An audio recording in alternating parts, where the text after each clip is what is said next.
story of Ivonne Baldelli, a tragic love story set on a paradise island.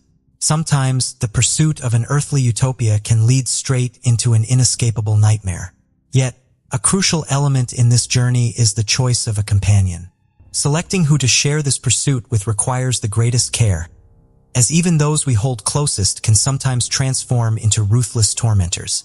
The relationship between Ivonne Baldelli and Brian Brimmager initially seemed like a fairy tale. Ivonne believed she had found her soulmate and was willing to follow him anywhere. However, her family harbored reservations about Brian from the outset, sensing something amiss. Sadly, their intuition proved to be well-founded.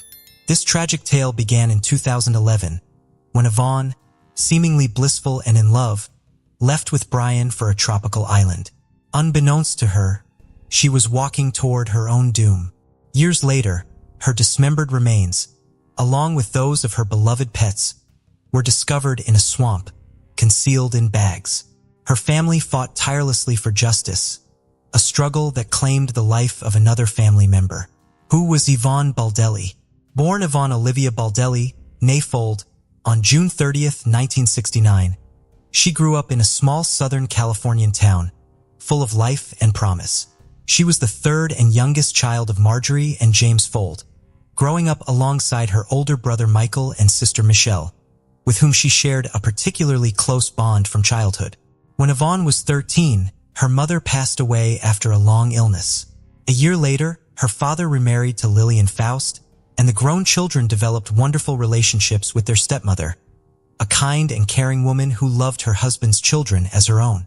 Ivonne received a solid education and explored several career paths, but her main passion was always fashion design, and she dreamed of turning her hobby into a profitable business. However, luck never seemed to be on her side when it came to her personal life. She was married twice, but both marriages ended in separation. Additionally, a surgery she underwent in her youth, followed by complications, left Ivonne unable to have children. After divorcing her second husband, Kevin Baldelli, in 2007, Ivonne lived alone in her small apartment with her beloved dog, whom she affectionately called her child. She remained in constant contact with her father and sister, calling them almost daily and making an effort to see her family at least once a month. Meeting Brian and the love triangle. In 2009, as Ivonne was preparing to celebrate her 40th birthday, she met a Marine named Brian Brimmager.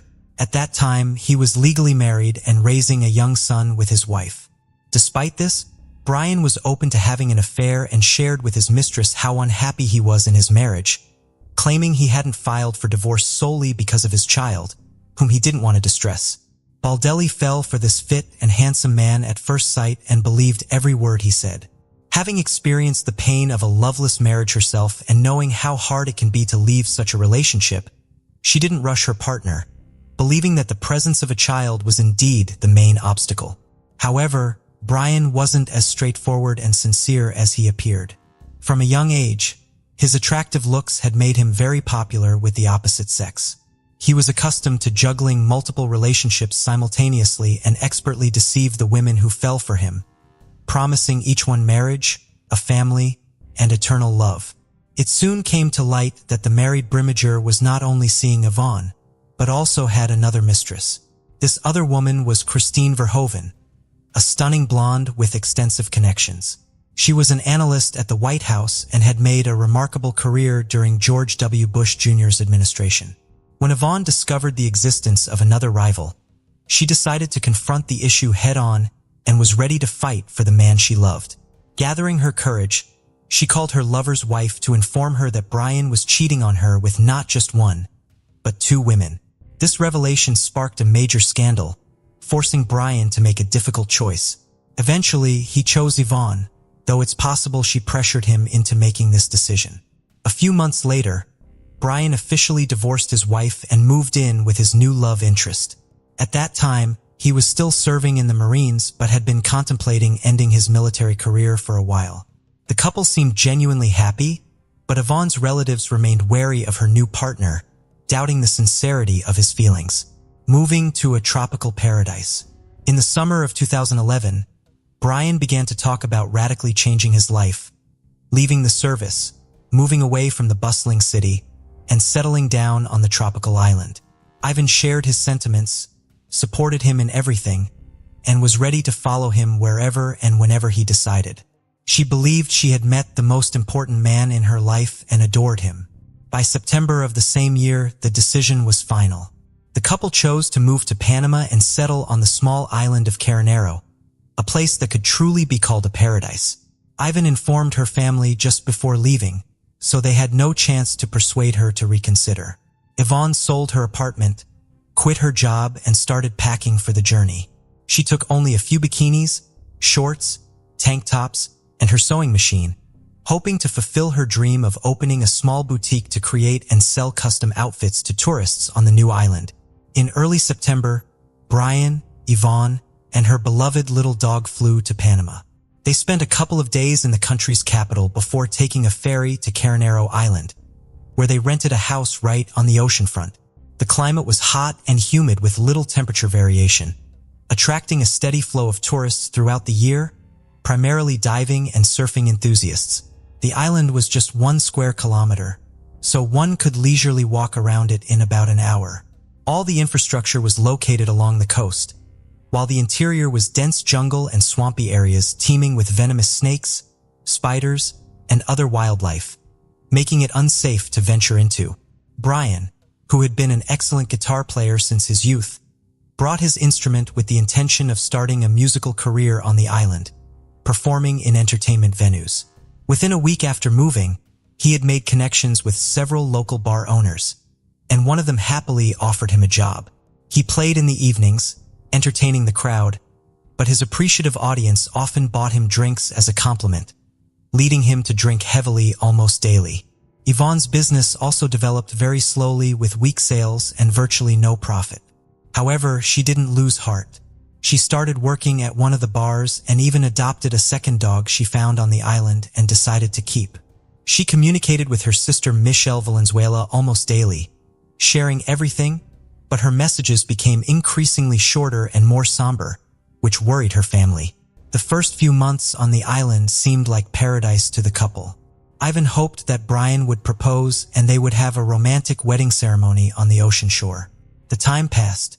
Brian didn't rush into marriage and their relationship rapidly deteriorated. The mysterious disappearance.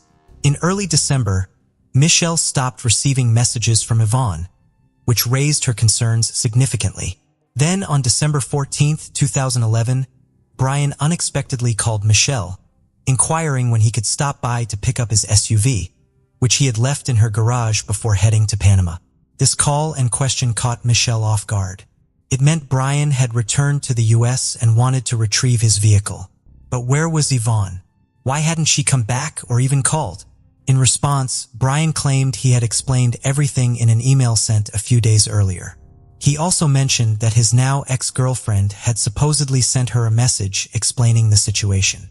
Michelle checked her messages but found nothing, so she turned to her email. Indeed, there were 2 unread messages, one from her sister and one from her boyfriend. In his message, Brian stated that Yvonne had left him, running off with a new lover to Costa Rica. The other message, supposedly from Yvonne, claimed she had left Brian upon discovering his infidelity and learning that another woman had given birth to his child. It concluded with her saying she had met another man and gone to Costa Rica with him. The other woman turned out to be Brian's old friend, Christine Verhoeven, with whom he had been involved all along and who was pregnant with his child when he and Ivan flew to Panama. At first glance, everything seemed plausible and logical, especially since Ivan couldn't have children. The news that her partner had fathered a child with someone else could have been devastating for her. However, Yvonne wasn't known for impulsive actions, and she would have certainly called her sister to discuss such significant changes in her life. Moreover, the tone of the supposed message from Yvonne was somewhat odd and unlike her previous communications, which raised further suspicions. When Michelle tried to determine her sister's current whereabouts, she couldn't get any concrete information. Calls went unanswered, and the messages that came through were brief and detached, saying things like, "I'm okay. I need some time. I'm not ready to talk about this." Michelle suggested that Brian should join her in filing a missing persons report. Brian appeared nervous, but insisted it wasn't necessary, claiming Ivonne was fine, capable of taking care of herself, and would decide when to come home on her own. Despite Brian's reluctance even to discuss the matter and his hasty departure after picking up his vehicle, a message from Ivonne's phone soon arrived stating she planned to return home in January for their father's birthday. This message provided Michelle with some relief, and she decided to wait a few more weeks, hoping Ivonne would return as indicated in the message. Search efforts and surprising discoveries. By mid-January, not only had Ivonne not returned home, but she also hadn't called even once during that time, and her messages had completely stopped. Moreover, Michelle was shocked to learn that Brian had gotten married to the mother of his child, Christine Verhoeven, right before the new year, which seemed very odd since he had parted ways with his former girlfriend just a few weeks before the celebration. Concerned, Michelle finally went to the police and reported her sister missing, suspecting that Ivan had not gone to Costa Rica. An official inquiry sent to Panama confirmed her fears. It was definitively established that Ivonne Baldelli had not left the country. Valenzuela then turned to her cousin, a programmer, to help trace the IP address from which Yvonne's messages were sent, determining their actual origin. It turned out the emails supposedly sent by Ivonne from Costa Rica in December were actually sent from Dana Point, California, where Brian was located. The same IP address was used for an email sent by Brian himself. With the situation becoming increasingly alarming, Michelle hurriedly informed the police about her discovery. Valenzuela reached out to the FBI and the State Department, sharing her suspicions that Brian had harmed her sister in Panama, and then continued to send messages from her phone and email, pretending to be her for about a month.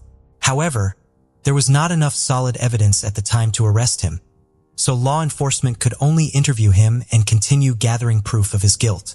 It was revealed that Brian had proposed to Christine while still in Panama with Ivonne. He promised Verhoeven that he would soon return. They would get married and raise their daughter together. Moreover, Christine was unaware that her child's father had gone to the island with another woman, as he had told her he was there on business. The family's own investigation. 2 months after the woman's disappearance, her sister and niece personally flew to Panama. There, they sought the expertise of Don Winter, a former U.S. intelligence officer turned investigator specializing in locating missing U.S. citizens. They shared the story of Yvonne's disappearance and the version of events provided by Brian. Winter, after listening to them, immediately expressed concern that the chances of Ivan being alive were slim. With vast experience in such investigations and leveraging his connections, Winter decided to put pressure on the Panamanian government and publicize the case, turning the disappearance of an American woman into international news. A press conference was also organized with the participation of Ivan's family members. Later, Ivan's father, stepmother, brother, and several other relatives and close friends arrived in Panama to join the search and assist the investigation. Together, they went to the tropical island of Caramaro, combing it thoroughly, yet they found no trace of Baldelli. Their search efforts were hampered by dense undergrowth and swampy marshes teeming with wildlife. In addition, the family questioned the island's residents about how well they knew Brian and Ivonne and what they could say about them. It turned out that the couple had recently been heavily indulging in alcoholic beverages and were frequently involved in loud disputes, unconcerned about those around them. Almost daily, they were seen in bars drinking alcohol and having heated arguments. Furthermore, people began to notice bruises and scratches on Yvonne's face and body. She almost never took off her sunglasses, seemingly to hide the bruises under her eyes. The landlord of the house the couple had rented confirmed that neighbors regularly complained about the noise, screams, and cursing coming from their residence. Simultaneously, FBI agents brought a special team of divers to the island to scour the waters around it for any potential evidence or remains of the missing woman. Unfortunately, these searches too did not yield any success. The prime suspect and the first solid evidence. From the outset, Ryan was the prime suspect in the case, but there was nothing concrete to charge him with. He denied any involvement, consistently recounting the same story about his ex-partner running off with another man. It wasn't until September 21, 2012 that Brimeiger was finally interrogated, and a search was conducted in his home. At the time, his wife, Christine, was at work while Brian was unemployed, staying at home with their child and indulging in his favorite pastime, playing golf. Initially, he appeared confident, repeating that Ivan had left him after finding out about his child with another woman. However, he became visibly nervous when the police mentioned that the last messages sent in Ivan's name came from his area and expressed interest in examining the laptop found on his table. The seized laptop turned out to belong to Ivonne with messages sent from it after she supposedly fled. A photo of the missing woman with a bruise under her eye was found on the computer, as well as a screenshot of a conversation from November, where Brian and Christine discussed their ongoing affair and shared daughter, presumably how Baldelli learned about them. Moreover, the laptop search history from November 26, 2011 contained queries such as how to clean blood and how to remove blood from a mattress. These pieces of evidence were significant but circumstantial, since neither a body nor a mattress with bloodstains was found. The fact that Brian had been sending messages pretending to be Ivonne didn't definitively prove him guilty. Soon, Don Winter discovered that before leaving Panama, Brimeiger had sold a machete he owned. In an online conversation with a potential buyer, he joked that he had used the weapon just once to finish off a stripper. The joke was macabre, prompting authorities to track down the new owner of the machete and seize the blade for examination, which initially revealed nothing conclusive. The long-awaited arrest. The police overlooked another crucial detail, Yvonne's bank card, which Brian used after her disappearance. To add credibility to his story, before returning to the States, he decided to make a trip to Costa Rica and use the missing woman's card a couple of times, creating the illusion that she had indeed fled to that country. He paid for his tickets in cash and withdrew money from different locations in San Jose, draining the card before discarding it. However, Brimeiger failed to consider that he was captured on surveillance cameras at the ATMs. It wasn't until July 2013, a year and a half after the woman's disappearance, that her relatives, armed with all the evidence gathered by the police, FBI agents, and Don Winter, finally managed to secure Brian's arrest. Initially, he was detained on charges of making false statements and obstructing the investigation, as there was nothing more substantial to charge him with at that time. By then, he had become a father for the second time. Christine had given birth to a son just a week before his arrest.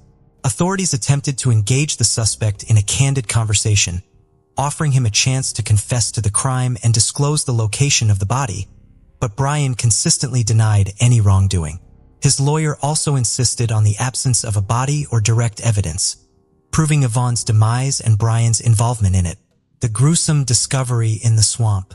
Just 2 months after Brimeiger's arrest, a significant breakthrough occurred in the case. On the island of Carinaro, a worker taking a shortcut wandered into the swampy underbrush and spotted an army backpack barely visible above the water's surface. Driven by curiosity and hoping to find something valuable or useful inside, he looked in the bag only to recoil in horror at the sight of a human skull staring back at him. He immediately reported his find to the police, and responding officers took the backpack for examination. Inside were discarded in a location where it was assumed they would never be found. DNA testing confirmed that the human remains belonged to Yvonne, although limbs were missing. Mythologists also determined that she had been brutally beaten before her demise, with a broken nose, cheekbone, and several missing teeth. The demise of the dogs was probably orchestrated to lend credence to the narrative, as it seemed implausible that she would willingly leave behind her cherished pets on the island, suggesting a scenario where they were eliminated and laid to rest alongside their owner. When the chop marks found on the victim's bones were matched with the blade of the machete, there was no doubt. The body had been dismembered using this weapon, as each blade has its own signature, akin to a person's fingerprints. With this evidence, Brian was formally charged with murder, dismemberment, and concealing a crime. The trial and verdict. In early 2014, Michelle Valenzuela was diagnosed with an advanced stage of aggressive cancer. She had been so consumed by the investigation into her sister's case that she neglected her deteriorating health, postponing visits to the doctor. After undergoing intensive treatment for about 6 months and realizing it was in vain, she decided to dedicate the last months of her life to seeking justice for her sister. In September 2014, when doctors told Michelle she had only a few weeks left, she declared that although she was losing her battle with the disease, She would continue to fight for her sister until her last breath. Choosing to make her testimony in front of Brian, she detailed everything she knew and submitted all their correspondence with Ivonne to the court. She meticulously described Brian's actions after her sister's disappearance and then fainted from weakness. Michelle passed away 3 days later. The prosecution argued that on the evening of November 26th, following another argument with Ivonne, when she discovered Brian's communications with Christine, Brian, in a fit of rage and under the influence of alcohol, assaulted Ivonne and then fatally stabbed her.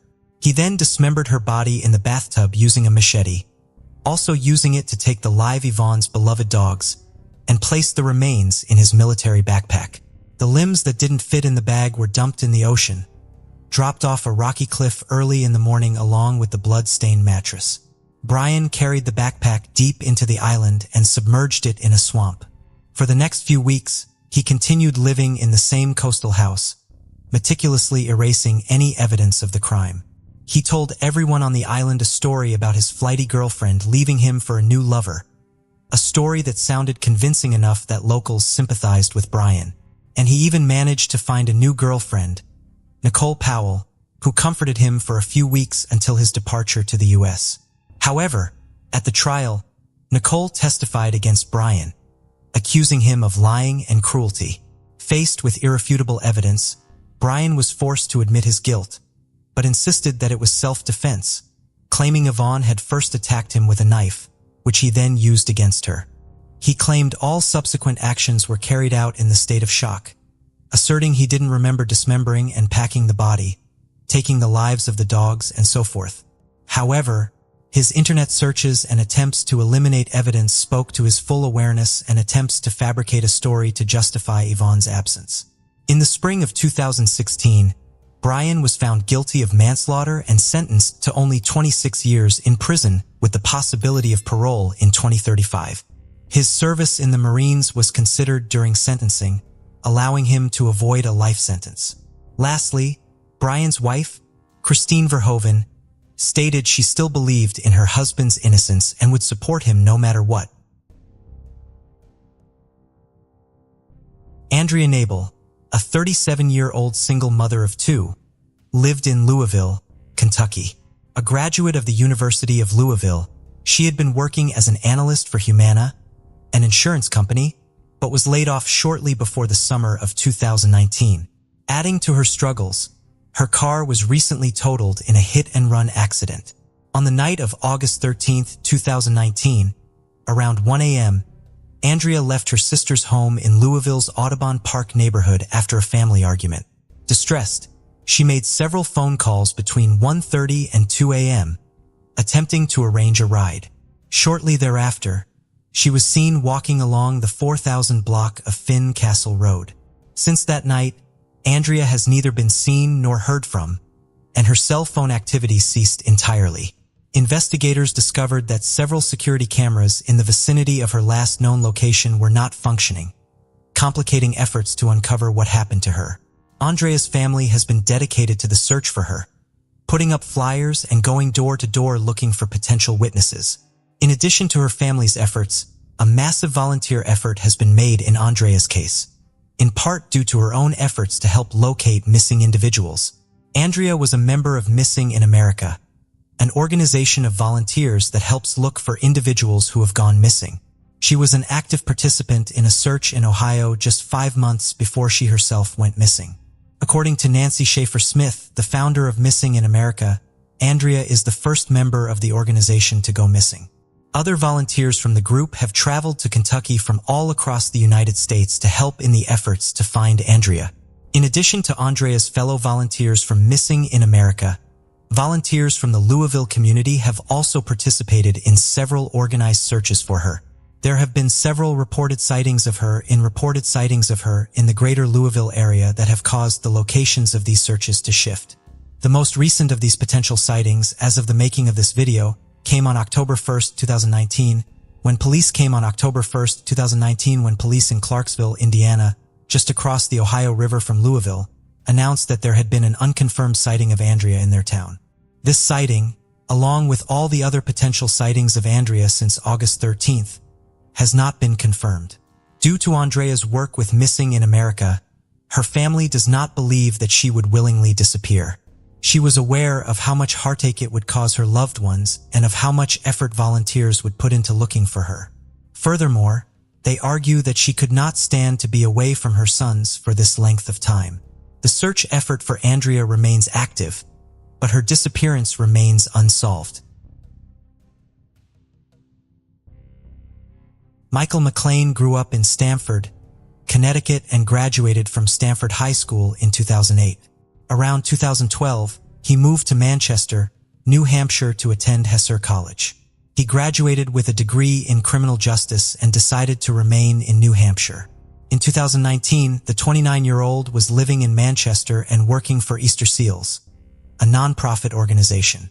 On Saturday, April 20th, Michael went out to the Tropical Lounge, a nightclub in Nashua, New Hampshire, with two of his friends.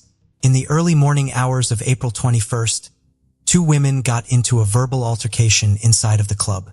The situation escalated after the two women went outside of the club at closing time. Michael stepped in to try to break up the altercation.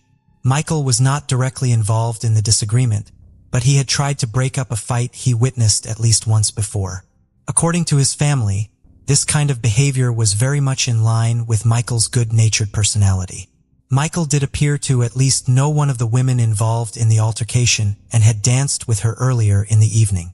Due to the altercation, the police were called to the club's parking lot. When they arrived, the crowd scattered.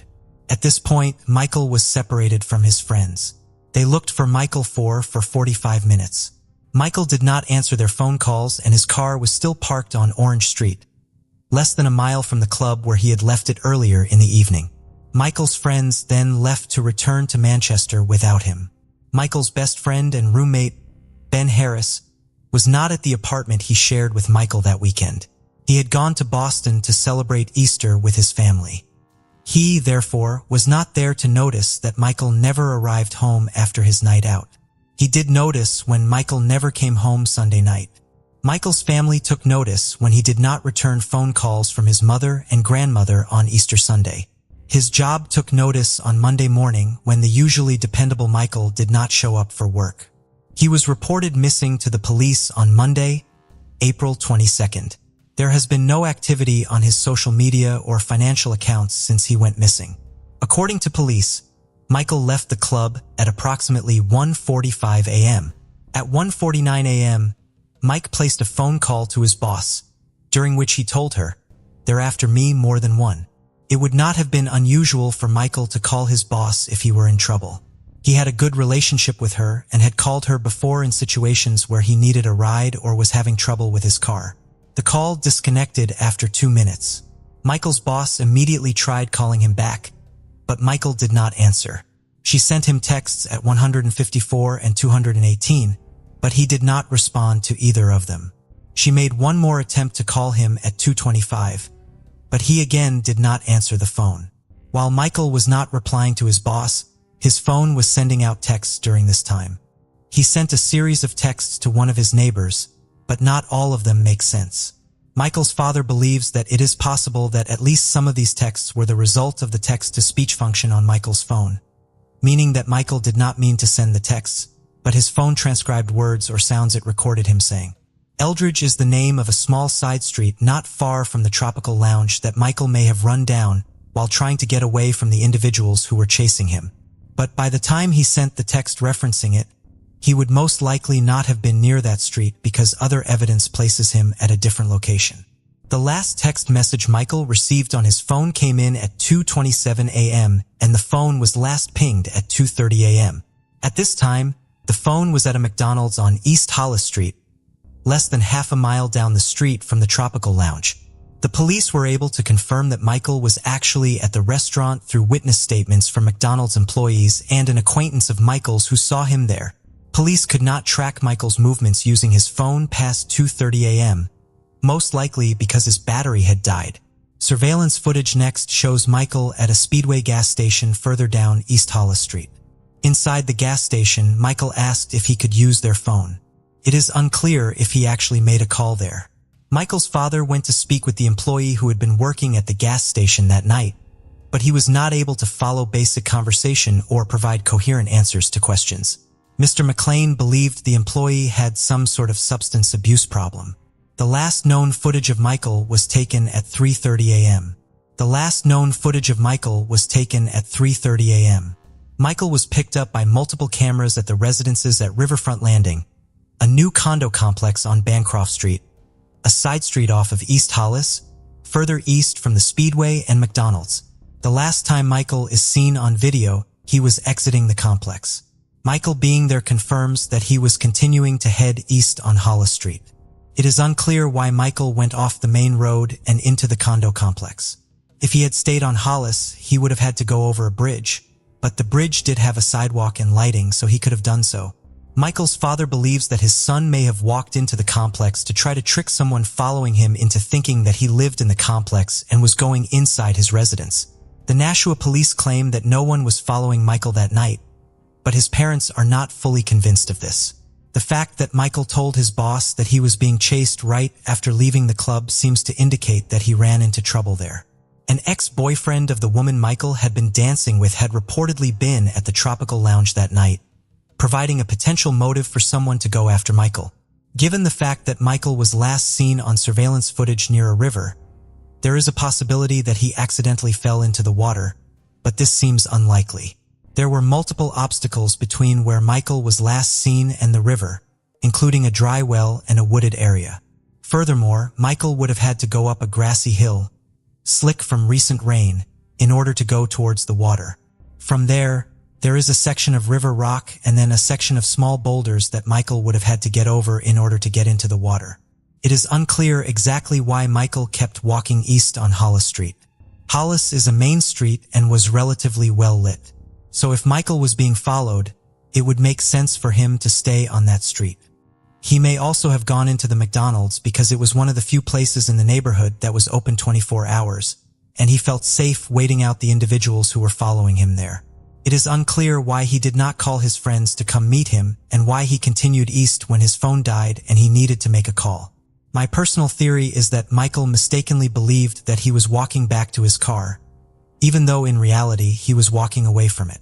To get from where Michael parked his car on Orange Street to the Tropical Lounge, he had to cross a bridge over the Nashua River. Michael was not familiar with Nashua and had not spent a lot of time there. I believe it is possible that Michael may have asked someone on the street or at the McDonald's or in the Speedway for directions on how to get to the bridge, not knowing that was more than one bridge nearby.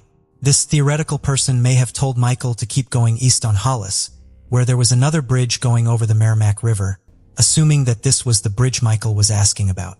It was near this bridge that Michael was last seen on surveillance footage. No one has ever come forward saying that they had such a conversation with Michael. This is purely a theory on my part. I believe it explains why Michael was not trying to get a hold of the friends he had been at the club with while he still had power on his phone. He believed that he was close to his vehicle, which meant that he believed he was close to safety and his means to get home. While this theory may explain some of Michael's behavior during the early morning hours of Easter Sunday, 2019, it does not explain what happened to him after he walked out of the condo complex on Bancroft Street. That mystery still remains despite the best efforts of Michael's dedicated family. 70-year-old Jean Johnson lived in a remote area of Capitan, New Mexico. The grandmother of two had moved there from Ruidoso, New Mexico, where the rest of her family lived, around the time her husband passed away. She wore some of her late husband's ashes around her neck in a clear pendant and still wore her wedding band in 2019, even though her husband had passed away almost 8 years prior. She resisted her daughter Heidi's attempts to get her to start dating again. Jean and Heidi were very close and normally spoke on the phone at least 3 times a day. On Sunday, May 26, 2019, Jean sent Heidi a picture of a dog she was taking care of for a friend. This will be the last communication Heidi received from her mother. Heidi had a busy workday on Monday 27th, so she did not get a chance to try to call her mother until the early evening. Jean did not answer. Heidi tried calling again on Tuesday, but Jean still did not pick up the phone, which was unusual. Heidi was becoming concerned, and these concerns were validated shortly after her Tuesday call to her mother, when she received a phone call from the friend Jean had been dog-sitting for. Jean and her friend had planned for Jean to drop the dog off at the friend's house on Monday, the day they returned from their trip. Jean had not shown up to bring back the dog. Heidi drove half an hour to her mother's home. The gate at the beginning of the long driveway was locked, and Jean's car was in the driveway. Her cell phone and purse were locked inside of it. The one real sign of trouble was the fact that the front door of the house was slightly open. The dog Jean had been watching was still inside the house. It had several accidents in the house, indicating that it had not been let outside in some time. According to Heidi, Jean loved this dog and would not have left it on its own for such a long time willingly. Only one item in Jean's home seemed out of place. It was initially believed that Jean's .357 pistol was missing because it was not in her hope chest where it was normally kept. However, it was found inside of a pouch on top of a pile of laundry. Jean had packed up the laundry to take it to Heidi's house that week. According to Heidi, Jean did not use the pistol recreationally and only had it for protection. She would only have taken it out if she thought there was a mountain lion too close to her property or if someone had shown up at her house and she had reason to fear them. Police searched Jean's 10-acre property with the aid of helicopters, drones, and tracking dogs. They found nothing and had to expand their search area. Still, they found no sign of Jean. Heidi has organized several of her own searches with volunteers on ATVs and horseback covering large tracts of remote land. Desperate for any possible leads, Heidi has also consulted several psychics for help. They have all told her that her mother is no longer alive. Despite the lack of new information in her mother's case, Heidi continues her efforts to find her. Her next large-scale search for Jean is scheduled for October 26th. Casara Stops Pretty Places, born on August 14, 2001, was a compassionate and vibrant young woman from Montana, with ties to the Crow and Northern Cheyenne nations. Known for her athleticism, Casara excelled in basketball, football, cross-country running, and wrestling. During her teenage years at Hardin High School, she participated in plays, sang in the choir, and was admired for her kindness and love for animals, often caring for strays. Casara dreamed of becoming a performer, pursuing acting and singing with determination, but her bright future was tragically cut short shortly after her 18th birthday.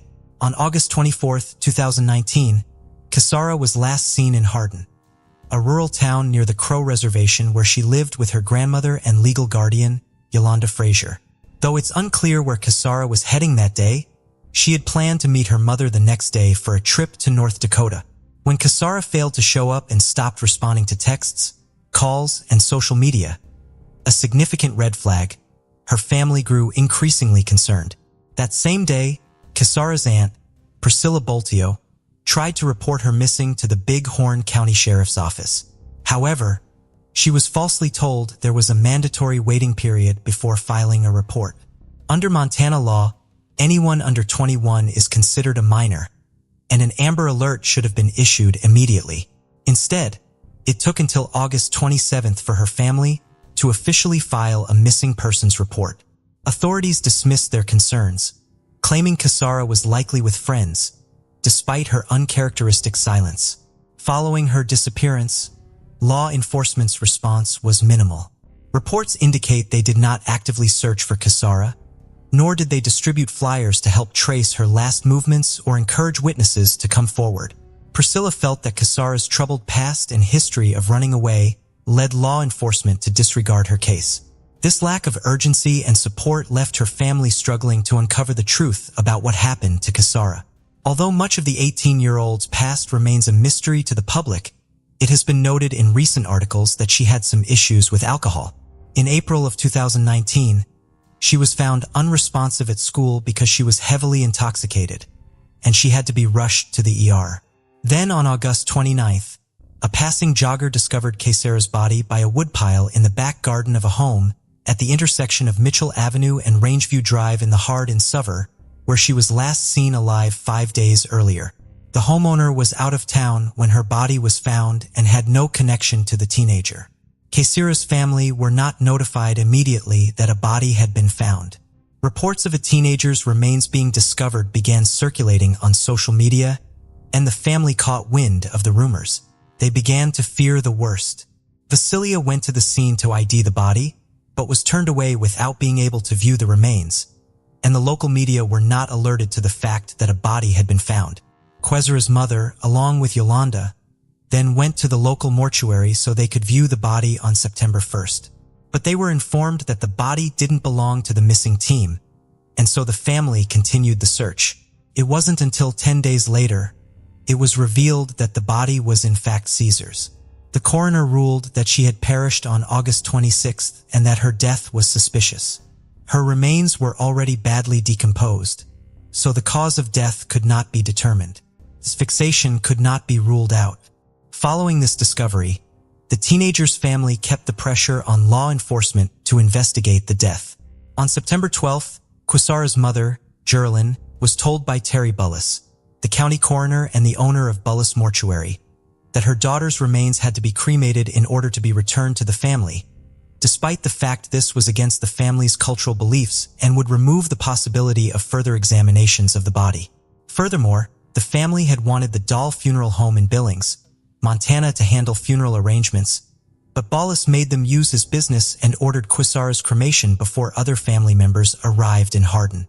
On September 14th, the family located the sites where Casara's body was discovered with the help of relatives who lived nearby. They had attempted to visit the area a few days earlier, but were unable to because the scene was no longer sealed off, and there was no demarcation of where the body was found. At the scene, they performed a ritual ceremony and noted that the area was very visible and had high traffic. A neighbor, Jason Cummings, who had found the body, told the family that the police had removed Casara's phone from her pocket and that he had told them to charge it so her family could be contacted, although they appeared to ignore this suggestion. He too had questioned why the crime scene hadn't been sanctioned off to prevent contamination. 5 days later, on September 19th, a family alerted the media to the case. The Billings Gazette told them that they called the sheriff's office daily for any crime updates and hadn't been made aware of the case. That same day, Yolanda, along with Casara's father, Alan, went to meet up with Captain Mike Fuss of the Bighorn Sheriff County's office. When they asked why Fuss had not made contact with the family or returned their calls, he told them he had been preoccupied with other cases. When they asked why the crime scene had not been sealed off, he explained that if investigators arrived on the scene before uniformed officers, then they did not need to seal off the scene. According to Fuss, the scene was only sealed off if officers arrived first. Then Yolanda and Alan asked why law enforcement had not charged and turned on Casara's phone. Fuss was reportedly surprised that the family knew about this, and he said that the battery was dead, and so they didn't attempt to use it.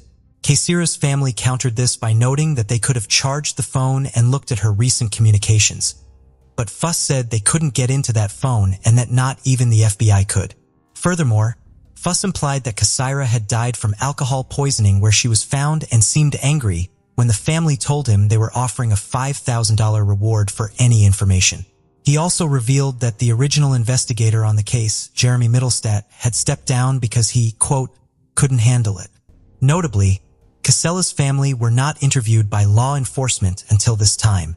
They also spoke with the Bighorn County Attorney, Jay Harris, who told the family that the coroner, Terry Bullis, had a conflict of interest in his position as a funeral home business and the counseling medical examiner. Harris also noted that Bullis tended to quickly determine the cause of death as exposure to alcohol and natural causes under his charge as coroner. However, Harris was otherwise reportedly brusque and rude towards the family and failed to provide them with clear answers to any of their questions. At one point telling them, "How do you know that nothing is being done?" On 23rd, the family were notified that no missing persons report had been filed for Casara and that her name was not in the missing persons database. A week later, the FBI declined to take the case on, stating they needed more evidence that Casara was murdered on the reservation. Interestingly, just days before Casara Vashti, she had filmed a video of several police officers beating her 15-year-old wheelchair-bound brother and uploaded it to social media. The incident involved several deputies from the Bighorn County Sheriff's Office, leading to several officers being reprimanded. It is believed one of the officers who responded to the scene where Casara's body was found was one of those involved in the beating. This has sparked much speculation that the police were involved in her death or opted not to investigate in retaliation for Casara attempting to hold them responsible for their actions. In August of 2021, 2 years after the teenager's death, a fresh report revealed that 4 witnesses had been discovered. The statements of these individuals are not fully consistent, but generally describe a series of events which led to an argument outside of a home on Rangeview Drive at around 3 a.m. on August 26, 2019 involving Casara and 3 other unarmed individuals, including a 17-year-old girl, 19-year-old woman, and 23-year-old man. Some reports mentioned that Casara had been hanging out at the house and that an occupant had purchased alcohol for her. Reportedly, her blood alcohol level at the time of her demise was not 0.149. The argument that had occurred that night led to another nearby homeowner setting off his Carla, hoping it would cause the group to flee. They did, scattering in different directions. Casara was last seen heading towards the area where her body was later found. The new report also mentioned that no foreign DNA was discovered underneath her fingernails, and that she was diagnosed with asthma shortly before her disappearance. Casara's case is still unsolved. If you have any information about her disappearance and subsequent death, then you can contact the Bighorn County Sheriff's Office at 406-665-97. The teenage years are the most challenging of all the stages of growing up. Not a child anymore, but not yet an adult, this time can be characterized. The body undergoes a massive hormonal overhaul, further complicating this transitional period. Yesterday's obedient child becomes unstable and prone to rebellion. A teenager's worldview is a picture of contrasts consisting of black and white tones. The prevailing color in the teen's judgments and actions largely depends on their environment. The story we're about to discuss occurred in Medicine Hat in the southeast of Alberta, Canada. Incomprehensible cruelty and betrayal befell the Richardson family. Their tragedy gained national attention. And once again, the Gothic subculture came under fire. In town, the Richardson family was considered exemplary. Deborah and Mark, along with their children, 8-year-old Tyler and 12-year-old Jasmine, lived in a beautiful and cozy place. Like all Canadians, they were very hospitable and sociable. Their home was often filled with guests, and the atmosphere was built on principles of love and respect. Everything was going well until the eldest daughter entered puberty. The once calm girl changed beyond recognition. First and foremost, Jasmine's character changed. She became bold and frivolous. Conflicts between her and her parents began to occur, and her academic performance dropped. Secondly, her preferences in music and clothing transformed. Whereas she previously enjoyed modern pop, she now took an interest in heavy rock. Bright colors and clothing were replaced by shades of gray and black, and her dressing style became provocative. Jasmine wanted to appeal to boys, so she began to emphasize her rounded shapes. Her interaction with former friends noticeably decreased. She began to spend more time alone in front of her computer screen. The door to her room was often closed. With the introduction of the internet at home, she became interested in Gothic themes, dark poetry, criminal psychology, and human anatomy. Miss Richardson even identified herself as a witch preaching the Wiccan religion. For this purpose, she visited various websites of similar nature, where she found a circle of friends who shared her interests. "Welcome to my tragic world," was the greeting on her social media page. It seemed like a typical adolescence, spiced with excessive dramatism and mysticism. However, the girl became more and more detached from her family. In her profile, she listed a fictitious name and age of 15. She liked older interlocutors, wanting to match them. Her parents tried to support their daughter during this difficult period, suggesting spending time together. They looked for common ground activities. However, she found this uninteresting. Jasmine considered her younger brother to be an annoying nuisance. Thus, she spoke to him less and less. Yet, she could spend hours on end at the computer talking to strangers. Deborah and Mark understood that this state was temporary. She would grow up, become wiser. Therefore, they were quite tolerant of her new hobbies. One day, Jasmine told them she would like to go to a concert of a punk rock band. Her parents agreed. If only they knew what this outing would lead to. Early 2006, Jasmine Richardson went to a concert of a local youth band pursuing her own interests. Knowing he would be there, Jeremy Steinke, the boy who had been stirring her heart for months. He too was fascinated by Gothic culture. They met on a vampire enthusiast's website where they occasionally communicated. Jeremy portrayed himself as a 300-year-old werewolf thirsting for blood. To prove it, he wore a vial of blood around his neck, though it was unclear whether the fluid was of human or animal origin. Nonetheless, the boy clearly considered himself special, which Jasmine found very appealing. Meeting at the concert, the young people grew even fonder of each other. Eventually, Steinke asked her out and she joyfully accepted. All would be fine except Jeremy was 23 years old. The couple knew her parents would disapprove of their relationship, so they kept it a secret. Moreover, his troubled past would hardly endear him to them. The young man was poor and lived in a trailer with his mother and sister. His relationship with his mother was strained due to her excessive drinking. Jeremy had endured her constant stream of volatile partners who often beat him in their drunken rages. As a result, by the age of 13, he was struggling academically and had a fragile psyche. Once unable to bear such a life, Steinke attempted to hang himself but was fortunately stopped in time. Afterward, doctors diagnosed him with depression and hyperactivity. Bullied at school, he decided to stop attending. Over time, Jeremy fancied himself immortal and began frequenting websites of similar themes. His online profile was filled with topics like pain, self-harm, blood, and razor blades. No one knew about the couple's forbidden relationship except their friends, who found their love, to say the least, peculiar. Their communication would have remained a secret had the Richardsons not started monitoring their daughter's excessive internet use. Deborah and Mark discovered Jasmine was corresponding with strangers, alarming them as any parent would. Therefore, they decided to remove the computer from the girl's reach. Moreover, they were shocked to learn she had fallen for an adult man with dubious interests. His very nickname, Soul Eater, spoke volumes. Thus, Jasmine and Jeremy's relationship became forbidden.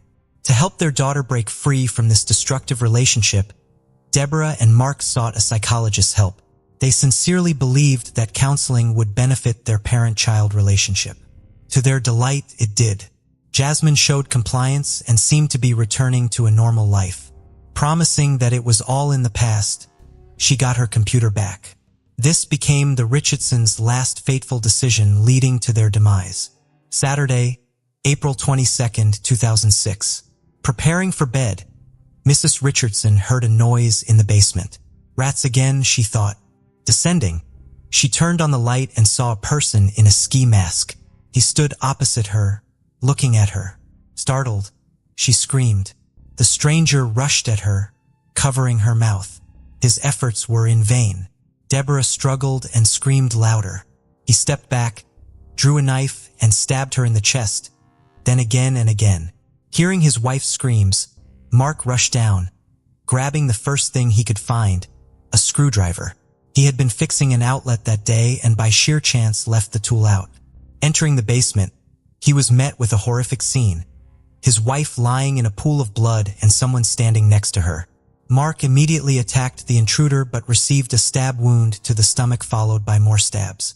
As the searing pain subsided and his eyes began to close, Mr. Richardson quietly asked, "Why?" "Because your daughter wished it," the attacker replied. Upstairs, Tyler was the only one left. The boy sat on his bed in his pajamas, too frightened to move. The approaching footsteps grew louder and the bedroom door opened. A few days before the murder, Jasmine was overjoyed. Her parents believed in her remorse, meaning they could now communicate again. Mobile phones were just becoming popular at that time, so the computer remained the only means of communication. As soon as Miss Richardson regained internet access, she immediately wrote to Jeremy. "It all starts with them disappearing and ends with us staying together," she told him. During the days when the young lady was visiting the psychologist, a terrible plan had formed in her head. It solidified over several days of punishment. Surprisingly, Steinke found it enticing, but added that everything needed to be done creatively and with attention to detail. The couple understood that they could not be together as long as the Richardsons were alive.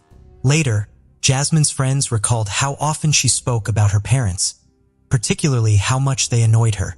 Therefore, she wanted to damn their lives. However, no one took Jasmine's words seriously. Saturday, April 22, 2006. Garrett headed across the street to his friend Tyler's house. The boy wanted to play. The weather was nice outside despite being chilly. Such was the spring that year. When Garrett approached the house, he noticed the blinds were still closed. No one answered his knock on the door. Strange, he thought. The Richardsons should be home. Their car is parked in the driveway. Hoping to see someone, the child curiously peeked into the living room window, but saw no one. Then, Garrett decided to walk around to the back of the basement, where he often played with Tyler.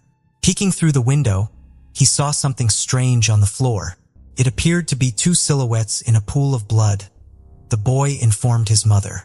Skeptical, she decided to check on the family across the street. They approached the house together. Garrett pointed to the window he had looked through earlier. The woman looked in and recoiled in horror. She immediately called emergency services. Something happened at the Richardsons. They seemed to be lying in the basement floor, all in blood, the neighbor reported. The police arrived promptly. Breaking down the front door, they descended to where Garrett and his mother had seen something. Entering the dark basement, the officers had difficulty recognizing the people lying on the ground. Their bodies were mutilated and bloodied, but there was no doubt. It was Mark and Deborah Richardson, and they were deceased. Blood was everywhere, on the floor, walls, even the ceiling. A bloody mess. No other way to describe what was before them. Later, the police searched the house. In the upstairs children's room, they found a small child. The boy lay in bed among toys, splattered with blood with visible knife wounds. The child's throat had been deeply cut. Medicine Hat had never seen such horror. One officer said, "It will take me decades to forget what I saw today." After the house was searched, the police realized one family member was missing. The Richardsons' eldest daughter was gone. Officers worried she might be in danger. Everything indicated the attack occurred in the basement and the child's room. The rest of the house was undisturbed, and at first glance, nothing was missing. The state of the body suggested the crime occurred the previous night. Apparently, the perpetrator broke into the house and attacked the boy and his parents. Then what happened to Jasmine, and where was she? The police began to construct theories about what had happened. Perhaps by some stroke of luck, the girl was somewhere outside the home, safe, or the perpetrator had abducted her and was now harming her, or maybe a ransom demand from relatives would come with time. However, as time passed, there were no clear answers. Soon, detectives turned to the media requesting help in the search for the missing girl. They hoped Jasmine would make contact or someone would provide valuable information. Meanwhile, the investigation into the crime continued. Investigators interviewed relatives, friends, and colleagues about all aspects of the slain family's life. Did they have any adversaries or enemies capable of such a heinous act? However, the more the investigation progressed, the clearer it became. There was no reason to wish death upon anyone in the Richardson family. They were truly wonderful people, faithful spouses, and loving parents, except for the eldest daughter. Officers learned that the girl had been causing quite a bit of trouble lately. Therefore, the tone of media announcements changed. This time, the investigation wanted to locate a person of interest. It was entirely possible that the girl knew details about the crime, or she might have been involved in it. Considering the suspect's age, the media could no longer publish her real name as per Canadian law. Thus, news agencies began to refer to Jasmine Richardson as JR. After it became known about her relationship with Jeremy Steinke, the couple was declared wanted. Initially, the search for the young lovers began among their friends and acquaintances, thinking they might be hiding out with them. However, this lead proved to be a dead end for the police, but they did uncover something intriguing. A few hours after the crime, the young couple was spotted at a restaurant and at a party hosted by an acquaintance. Someone from their circle of friends mentioned that Jasmine appeared unchanged. There was no indication she had been abducted or was in a state of shock. She was drinking and having fun. When friends asked how they managed to escape from her parents, Jasmine laughed. "Jeremy and I just took care of them." "Yes," the boy agreed.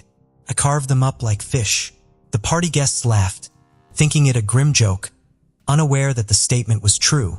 The involvement in the crime was also confirmed by a comic found in Jasmine's school locker, where she detailed how she would deal with each of her family members, with her boyfriend as her accomplice. Photos of the suspects were distributed widely. It was only a matter of time before a citizen would step forward with information about their whereabouts. Soon enough, information came in. The couple was spotted in the community of Leader, Saskatchewan, approximately 130 kilometers from Medicine Hat. Caught off guard, Jasmine Richardson and Jeremy Steinko were found sleeping peacefully in a pickup truck. Without resistance, they were taken to the police station. Naturally, the couple was interrogated separately, starting with Jasmine. She shared that she was deeply in love with Steinka, and he reciprocated her feelings. However, the difference in age and social status was a barrier between them. According to Jasmine, the Richardsons would never have accepted their relationship. Therefore, Jeremy committed the ultimate act of love. He ended her parents' lives, providing them the chance to be together. When detectives asked if Jasmine was involved in the crime, she said, "I wasn't home when the crimes occurred. I didn't know about what had happened after I found out. I accepted it. I loved Jeremy very much, so I ran away with him." Detectives needed to determine who was the main instigator since breaking the suspects proved difficult. The investigation used a cunning strategy. They placed an informant in the cell with Jeremy, who skillfully extracted details that contradicted Jasmine's statements.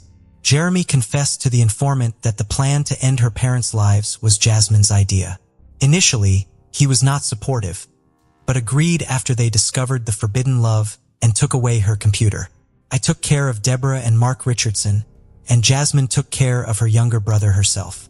She literally begged me to leave Tyler for her, though I was glad to settle scores with all of them," Jeremy cruelly revealed. After this confession, investigators confronted Miss Richardson with the recording. She had no choice but to confess to everything, admitting she stabbed her younger brother out of mercy, not wanting to leave him an orphan. Later, the couple shared their social media profiles and passwords with the investigation, which began to examine their correspondence. They had sent each other thousands of messages confirming Jeremy's statements. Jasmine indeed conceived the plan on her own. Steinke wrote that Jasmine was the only person who supported and approved of his tastes, replacing the society he felt alienated from. Fearing he would lose her, he helped realize the dreadful idea. "I want to slit their throats. They will regret what they've done, especially when I make sure they're gone. They'll pay for the insults. Finally, there will be silence. Their blood will be the payment." Jeremy supported his beloved.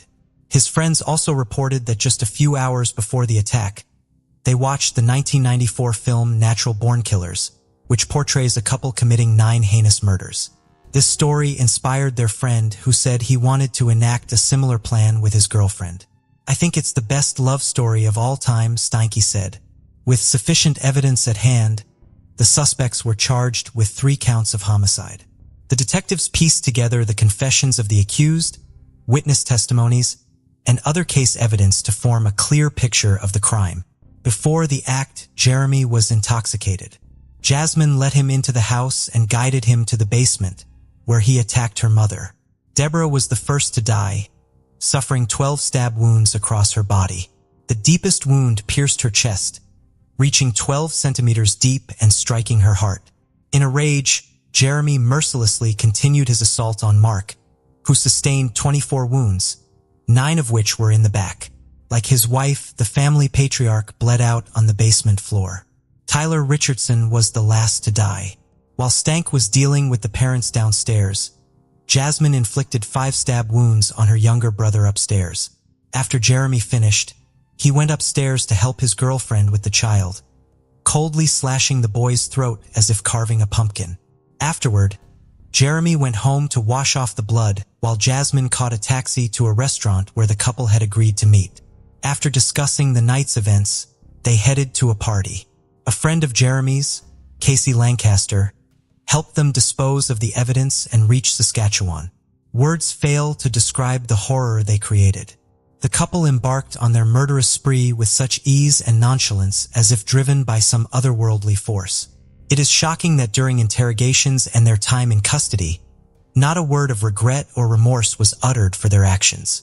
While detained, they wrote letters to each other calling themselves legends and immortals. In one letter, Steinke proposed to Richardson, who joyfully accepted. Then, unexpectedly, their mad love began to fade like last year's snow. During the trial, they shifted the blame onto each other. In June 2007, Jasmine Richardson was the first to stand trial. She pleaded not guilty, claiming to have been in a zombie-like state and unable to act while Jeremy was killing her family. She also claimed she only wounded her younger brother, and it was Steinke who delivered the fatal blow. Jasmine insisted that their discussions about ending her parents' lives were purely hypothetical, but they appealed to Jeremy so much that he compelled her to turn them into reality. Under 3 counts of homicide, Miss Richardson was sentenced to just 10 years in prison, thanks to the nuances of Canadian juvenile criminal justice law, which states that individuals under 14 cannot be sentenced to more than 10 years of imprisonment. The sentence was aimed more at rehabilitating and restoring the girl's psyche than punishing her. In 2008, Jeremy Steinke's trial commenced. He insisted he had no initial intention of ending the lives of his girlfriend's parents. However, once discovered in the basement, he felt compelled to attack. He claimed he did not harm Tyler, suggesting Jasmine was responsible while he merely watched from the doorway. The defense argued that Jasmine had intentionally seduced him, wishing for him to free her from her parents' strict control. Some friends testified that Jeremy had sought their help with the act, driven by his fear of losing Jasmine to the extent of being willing to do anything. The lawyers also requested the charges be reduced to manslaughter, arguing Steinke was under the influence of substances at the time of the act. Steinke's inconsistencies emerged when, asked by the prosecution why he committed the act, he replied, "When you find your other half, you do whatever it takes for them." Throughout the trial, he remained indifferent to the proceedings but broke down when Jacqueline May, his mother, testified in his defense. She admitted to bearing significant guilt for his upbringing as he was often attacked by her partners, subjected to beatings and rejection. Steinke was found guilty on 3 counts of first-degree homicide, receiving 3 life sentences. He would be eligible for parole no earlier than 25 years later, in 2033. Charges of complicity in the act against Casey Lancaster were dropped. In Medicine Hat Court, she was found guilty of obstruction of justice, sentenced to a year of house arrest, and prohibited from consuming drugs and alcohol. While in custody, Jeremy Steinke changed his name to Jackson May. Jasmine Richardson's 10-year sentence included 4 years in a psychiatric facility where she was diagnosed with conduct disorder and oppositional defiant disorder, indicative of a refusal to follow rules and socially unacceptable behavior, typically more associated with children than adults. This underscored her psychological immaturity and instability during her relationship with Steinke. In her final years under conditional community supervision and attending special programs, medical professionals reported her genuine remorse. After serving her full sentence, she was released in 2016. Apparently, Jasmine Richardson lives in Canada under an assumed name, her true identity still protected from media disclosure. Her return sparked significant public debate, with some arguing she deserved a second chance, while others believed she warranted a harsher penalty. Nonetheless, the residents of Medicine Hat would prefer not to have Miss Richardson as their neighbor again, given the brutality of her crime. Whether Jasmine has truly changed after spending her formative years in detention remains to be seen. Time will tell. Brian Worley, a 39-year-old Atlanta, Georgia resident, shared a home with his partner of 13 years, Jeff Ralston. In addition to their city life, Brian and Jeff owned a farm 2 hours north of Atlanta, where they had built a barn together. Brian was one of 10 children and had a close bond with his siblings. A devoted uncle, he cherished his many nieces and nephews. On September 21, 2009, Brian traveled to his parents' home in Carrollton, Georgia, intending to spend a few days with his family before assisting his mother with financial matters at an appointment scheduled for September 24th. Normally a 1-hour drive, the trip took nearly 5 hours due to significant flooding in the area, leaving Brian frustrated with the delay. While visiting, he spent time studying maps to find alternate routes for his return trip home. During his visit, Brian spent September 23rd doing yard work for his mother, stopping later to grab a meal at Taco Bell. Around 3 p.m., he spoke with one of his nieces on the phone.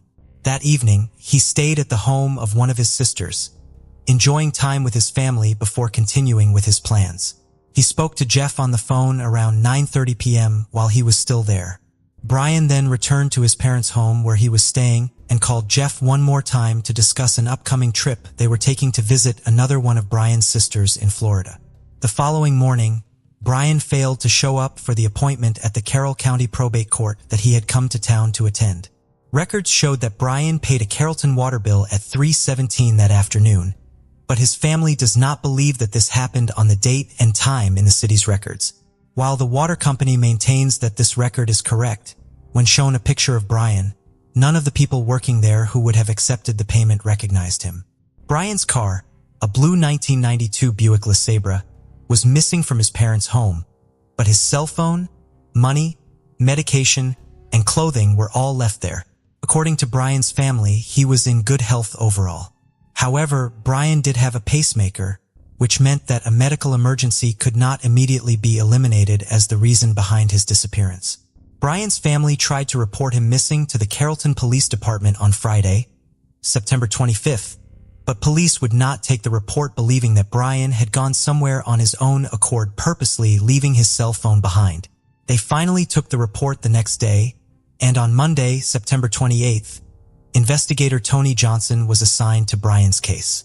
When police checked Brian's cell phone and computer, they found nothing that aided in their investigation. In addition to the police investigation, Brian's family also mobilized to help look for him, creating a Facebook event and posting flyers to help spread the word about Brian's disappearance and ask for information. One of Brian's parents' neighbors came forward saying that they had seen Brian working in his parents' carport at 2 in the morning on Thursday 24th. This made the neighbor the last known person to see Brian. Brian suffered from insomnia and kept an unusual sleep schedule, so his being awake at 2 a.m. was not cause for concern. The neighbor also reported that when they left for work 6.5 hours after seeing Brian in the carport, his car was gone. For the first few weeks following Brian's disappearance, the theories that Brian had a medical emergency while driving or had driven off a remote road while researching alternate routes back to Atlanta were still on the table. However, several weeks after Brian was last seen, new information indicated that someone else had been involved in his disappearance. On December 2nd, Brian's car was found parked near the intersection of Judson Lane and North Chamberlain Avenue in Chattanooga, Tennessee. His Georgia license plate had been replaced with a stolen Tennessee plate.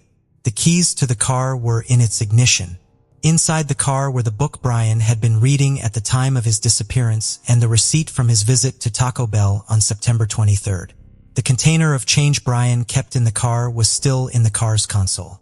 Police were able to determine that Brian's car had been parked there for approximately a month. An individual who worked on cars lived nearby, so neighbors were accustomed to seeing different cars parked in that area for extended periods of time. After the car was connected to the missing persons case, a witness came forward saying that they had seen a tall, thin African-American man walking away from the car after parking it in the spot where it had been found. Forensic examination of the vehicle did not produce any new leads. Brian's case has had little movement since the discovery of his car, despite the best efforts of police and Brian's family. There has been no activity on any of Brian's financial accounts since his disappearance. Due to the fact that Brian's car was apparently abandoned by someone other than himself, authorities suspect foul play in the case. In December of 2008, Clinton Cryer realized that he had not heard from his older sister, 44-year-old Tvita Hobbs, in several months. Growing up, the siblings had been very close, with Tvita always looking out for her younger brother. When Tvita enlisted in the Navy in 1982 and began having to regularly move around the country, it limited the amount of time she could spend with her family. But she still spoke with them on the phone as frequently as she could. In 1992, Tvita had married Philip Hobbs. The couple lived in Virginia and California before moving to Raleigh, North Carolina in 2004. By this time, Tvita had left the Navy. When she arrived in North Carolina, she got a job with Salesforce and began going to school to become a court reporter. In 2007, Tvita and Clinton grew even less close following an argument at a family gathering. According to Clinton, it was a stupid disagreement that brought up past issues. After this argument, the regular phone calls between Tvita and Clinton stopped. They still did speak on the phone periodically though, so Clinton was concerned when several months passed without a word from his sister at the end of 2008. Clinton was eventually able to make contact with his brother-in-law Philip over the phone. Philip told Clinton that during the week of Thanksgiving, Tvita had discovered that he was cheating on her and abruptly decided to move back to Burbank, California. She had taken just 2 suitcases with her and left behind her car, which, according to Clinton, was her prized possession. He believes that she would not have left without it. While he found Philip's story suspicious, Clinton stayed in contact with him throughout the beginning of 2009, hoping he would be able to provide him with new information about Tvita's whereabouts. He never did. Philip Hobbs never filed a missing persons report for his wife, so Clinton eventually reported her missing to the Wake County Sheriff's Office in October of 2009. The case was transferred to the Raleigh Police Department in February of 2010. Cell phone records showed that Philip Hobbs never called his wife's cell phone, trying to get in contact with her after the date he claims she left their home. The last communication from Tvita's cell had been on November 24, 2008, when she sent a text to her boss, abruptly quitting. According to Tvita's boss, Tvita had seemed very happy in her position and there have been no indications that she had been planning to leave the company, especially without giving advance notice. Tvita had also never picked up her last paycheck. If she did leave North Carolina for California, she had done so with very little money. The investigation into Tvita's disappearance was hindered by the amount of time that had passed since she had last been seen, but authorities did their best to perform a thorough investigation. They canvassed her neighborhood Tvita had, but due in part to the many times Tvita had to relocate during her adult life, she had few close friends. Police had a difficult time finding people who could provide insight into Tvita's personal life. They also searched the home Tvita and Philip had shared and used ground-penetrating radar to search the property surrounding it. They found nothing. In March of 2019, a search warrant affidavit from the previous month was unsealed. It revealed that in January of 2019, Raleigh Police Detective Eric Gibney had interviewed an individual only identified as a biological relative of Philip Hobbs. The relative claimed that after Jovita went missing, Philip had buried a firearm behind a house in South Raleigh that belonged to another one of his family members. Police did not search that property immediately, instead installing surveillance cameras in the woods near that home to see if anyone came back to retrieve the firearm. After a month with no activity on the cameras, they searched the area but did not find the firearm or any other evidence. Foul play is suspected in Tvita's case. In May of 2018, Detective Gibney told ABC 11 that something terrible happened to Tvita Hobbs here in Raleigh, and she took her last breath on November 24, 2008. Despite the amount of time that has passed since his sister went missing, Clinton Cryer is still in regular contact with the police in Raleigh, hoping to get resolution in Tvita's case and answers for himself and his mother. Dwayne Lely lived with his family in Skonion First Nation in Manitoba. The 21-year-old was outgoing and good-natured. He enjoyed spending time outdoors and with his nephews. Dwayne saw his mother, Kelly, on September 18, 2018 and told her that he would be going out of town for a few days with a friend. Kelly was in contact with Dwayne on September 21st via text, but that will be the last time she ever heard from him. On September 26th, Dwayne's vehicle was discovered abandoned on a dead-end street north of St. Rose du Lac, Manitoba, roughly 70 miles away from his home. The car was not damaged and its doors were locked. There was no sign of a struggle or of Dwayne.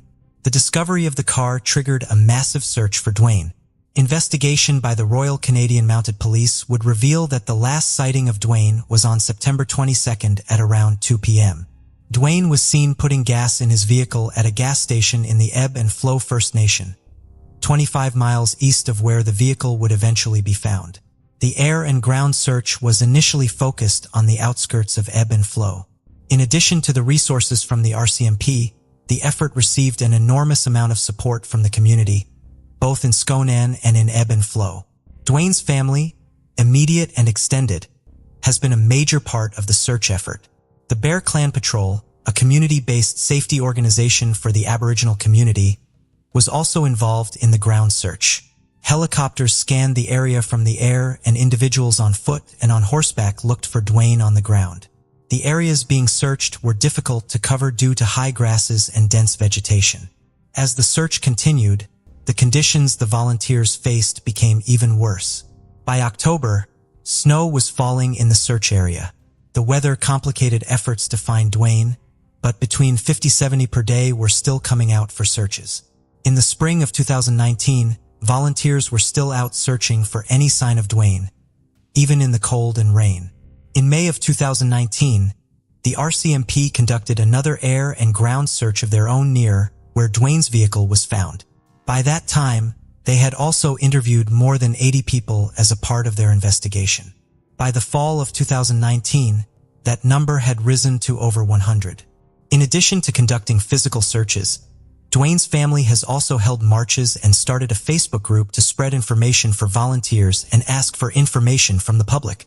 As the first anniversary of Dwayne's disappearance approached, there appeared to be progress in the case. In early September, the RCMP began to re-interview witnesses. The family's Facebook page generated some new tips that were turned over to the RCMP. There are rumors that the RCMP has a new piece of evidence in the case, but they cannot comment on this rumored evidence due to the ongoing nature of the investigation. While there has not been a major break in the case, having the RCMP focused on Dwayne's case gives his family reason to feel optimistic that they will finally get some answers.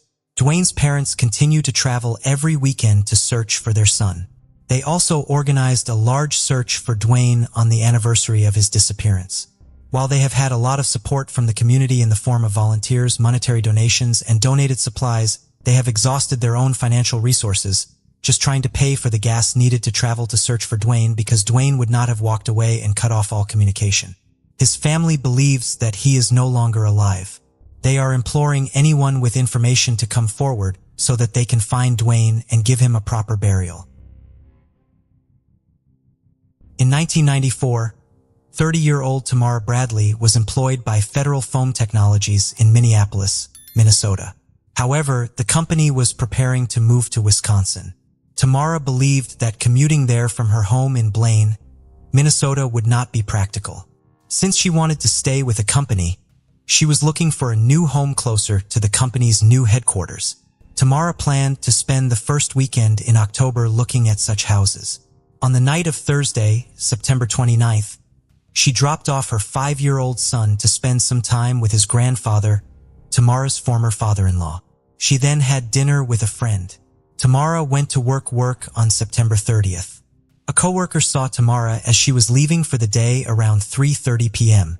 According to the coworker, Tamara was driving north on Washington Avenue, which was the way she normally went to get home. This coworker be the last person to see her. When Tamara's former father-in-law arrived to drop off her son on October 2nd, she was not home to meet them as planned. Tamara's son is the main reason why her family does not believe she would have willingly disappeared. While she was a dedicated employee and loved her large family, she was one of 6 siblings. Nothing in her life was as important as her son, and she could not have left without him voluntarily. A major piece of evidence that was not immediately tied to Tamara's case was found on Monday, October 3rd, the day after Tamara was first noticed to be missing. Her car, a 1988 Buick Century Custom, was found parked in a rush hour, no parking zone at the front of the Greyhound bus terminal on Hawthorne Avenue in Minneapolis. The car was not immediately connected with Tamara's disappearance and was towed to an impound lot. Because the car had never been issued a parking ticket, police do not believe that it had been there for very long before it was towed away. When police finally learned that Tamara's car was at the impound lot, they went to search it. Inside, they found the keys to the car as well as several of Tamara's uncashed paychecks and a child support check. Tamara's family does not believe that she could have driven the car to the Greyhound station because of the position the driver's seat was in when the car was found. Tamara was only 5 foot 4 inches tall, and the seat had been positioned all the way back as though someone very tall had last driven it. Someone may have left the car near the Greyhound station so that authorities would assume Tamara had gotten on a bus. However, they failed to get rid of the checks in the car that Tamara most likely would have cashed had she actually decided to leave town and start a new life. There has been no new activity on any of Tamara's financial accounts since she went missing. Following Tamara's disappearance, her youngest sister, Wendy, was awarded custody of Tamara's son. Today, Tamara's mother is in poor health and the rest of the family is hoping for closure in Tamara's case while she is still alive. On November 10, 2016, 54-year-old Paul Brazzo attended his son's wedding in Spokane, Washington. His date for the evening was his mother Donna. According to the other guests at the wedding, Paul was in good spirits all night. After the wedding, Paul returned to his home in Springdale, Washington in Stevens County. Paul shared the home with his mother so that he could help take care of her. Tired from the wedding, Donna began to get ready to go to sleep after arriving home.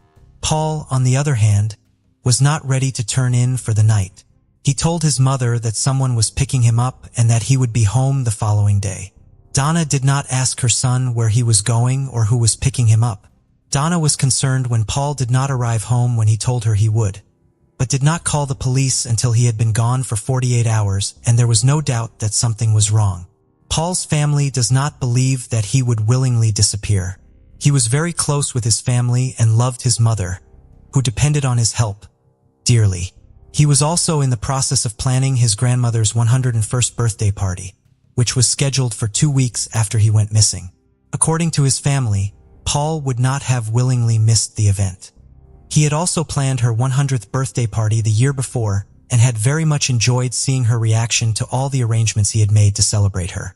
Paul was more than just a loving family man, however. He did have a checkered past and a criminal record. His family fears that he angered the wrong person from his time being involved with drugs. Paul's past has given rise to many rumors about the terrible things that could have happened to him. One of these rumors claims that Paul was killed and dumped on a mountain in a rural part of Stevens County. However, that mountain is large and home to numerous caves and abandoned mine shafts. Unless someone calls it a more specific tip and narrows down the search area, authorities can do little with this potential information. While they are not optimistic that Paul is still alive, his family believes that his case is solvable. They continue to hope for answers in Paul's case. On May 2, 2009, the small town of Wausau, Wisconsin, was shaken by a horrific crime. Brianna Marie Schneller, an 18-year-old girl, became the victim of an act marked by unfathomable cruelty. The tragedy deeply impacted the community, but what made it even more shocking was the motive behind the crime. Brianna was known for her vibrant personality and zest for life. She loved Mexican cuisine, music, dancing, and roller coasters. Academically, she was diligent and excelled as the top student at Everest High School in Washington, according to her parents, Craig and Lori Schneller. That summer, she had planned a trip to Tennessee to compete in a prestigious national competition held by a nonprofit organization for students in professional and technical fields, where she would present her project. She was the only student from Wisconsin to qualify for this honor. Brianna dreamed of a future in restaurant management and aspired to start her own business in the food service industry. To prepare for this, she worked part-time at El Mezcal, a restaurant in Rib Mountain, where she earned praise from friends, colleagues, and patrons alike for her kindness and dedication. Her life was filled with promise and major milestones were just around the corner. She was weeks away from graduating high school and marrying her 22-year-old fiancé, Sebastian Ramirez. Although her parents initially opposed their relationship due to the age difference, they had come to support her choices and happiness. Brianna's tragic death not only cut short a life brimming with potential, but also left the community grappling with the senselessness of the act. In their view, their daughter had matured too quickly. However, after getting to know the young man better, they trusted him. It was evident that he genuinely loved Brianna and had serious intentions regarding their future together. The couple moved in together, renting an apartment on 12th Avenue in Wausau along with Sebastian's 19-year-old brother, Hugo. Outwardly, it seemed that the trio got along well and lived peacefully. Many envied their friendship. The brothers supported Brianna's interests as they also worked at a restaurant called El Tequila Salsa in the same area. It is possible that one workday was when Sebastian and Brianna met each other. In any case, no one expected that a horrific tragedy could disrupt the plans and dreams of the two lovers. The morning of May 2nd, 2009 began as usual. Sebastian was the first to rise in the house. He didn't want to wake the girls sweetly sleeping beside him. It was a day off and she didn't need to rush to school. While the young man was in the shower, Brianna woke up. They exchanged sweet greetings and discussed their plans for the day. Meanwhile, Sebastian tried to wake up Hugo, who had come home in the early morning and had clearly overdone it at a party the night before. After that, Sebastian left for work, which was only a 5-10-minute walk away. His younger brother followed soon after. The girl stayed home alone. She exchanged messages with her mother and then got on with her tasks. That day, Hugo felt restless. He had a headache from too much drinking and regretted overindulging. Struggling to focus, he decided to swap lunch breaks with a colleague, and at 1:20 p.m. he headed home to catch some sleep. When he entered the apartment, nothing seemed unusual at first. However, as he walked further, he noticed a disorder in his brother's and his girlfriend's room. For some reason, Brianna was lying on the floor. Hugo rushed to her and asked what happened, but she did not respond. He didn't immediately notice the blood. The young man moved the towel that had been covering her face and screamed. She was unrecognizably disfigured. He grabbed the phone to call the emergency services, but his hands were shaking and his mind was foggy. Nevertheless, he knew he had to act, and he ran to his neighbor's apartment, the floor below. Through tears, young Ramirez tried to explain what had happened and asked the woman to call for help. At 1:30 p.m., the emergency services received a call. Despite it being a Saturday, the day was far from peaceful. Unfortunately, incidents often occur on days when people are supposed to relax. The woman on the other end of the line reported that she was calling on behalf of a neighbor. He had asked her to summon emergency medical services for his brother's girlfriend. The unfortunate woman lay on the floor with cuts on her body and a disfigured face, showing no signs of life. Police and paramedics were dispatched to the address immediately. The parking lot of the apartment building was crowded, but one individual stood out from the crowd and approached them. It was Hugo Ramirez. He led the officers to the apartment. The young man could barely speak, so he simply pointed out the shocking scene. At the center of it all lay Brianna, her body bearing deep wounds. Stab wounds were evident on her chest, neck, and wrist. The officers asked the young man to leave the room while forensic specialists began their examination. One speculated that the victim had been lying there for some time as the blood scattered everywhere had already started to dry. It was clear she had fought back as evidenced by the defensive cuts on her arms. However, the assailant had overpowered her. The crime scene was rife with evidence. The first thing the forensic team noticed was a bloody iron lying on the floor, broken with some pieces scattered nearby. It appeared that the criminal had used it to strike her face. 2 knives lay in the bathroom sink, one missing its sharp tip. Blood was found on the soap, leading investigators to speculate that the criminal had used it to wash their hands. But the bloodied shoe print left on the carpet drew more attention. Overall, the examination of the dwelling revealed several curious details. There appeared to be no signs of forced entry, suggesting that the victim knew the wrongdoer or that he had some way of gaining entry to the apartment. Another notable detail was the scattered bills ranging from $1 to $20 amounting to a substantial sum. Hugo explained that these were tips they had accumulated at work, so much so that they were just placed anywhere. At first glance, nothing seemed to be missing from the apartment. Everything pointed to the fact that Brianna was the target of the attack, not robbery. This was confirmed by the broken knife tip found in her body. What kind of force was necessary to break a knife? Who could harbor such feelings towards a young woman? And most importantly, what could have been the cause of such unprecedented cruelty and aggression? Eager to shed light on the matter, law enforcement officers were keen to speak with the girl's relatives and close friends, especially as they needed to convey the dreadful news. In the police department's office, Craig and Lori Schneller awaited news. They had heard that something terrible had occurred at the home where their daughter lived, but unfortunately, they had been unable to contact her. With heavy hearts, they went to the police station seeking answers. The officers had to confirm the parents' worst fears were indeed true. There was no greater sorrow for parents than to endure the loss of a child. The devastating news split the Schnellers' life into before and after. Authorities provided photographs of Brianna for identification. The process was a mere formality as her identity was already established, but protocol required it. Due to the horrific injuries, not all photographs taken at the scene were shown to the family. Only those that showed part of her face were displayed. Once confirmed, the Schnellers could hardly believe what had happened. After consulting with a psychologist, Craig and Lori were able to answer a series of questions. They were eager to assist the investigation and catch the person responsible, so they provided as much information about their daughter's life as possible.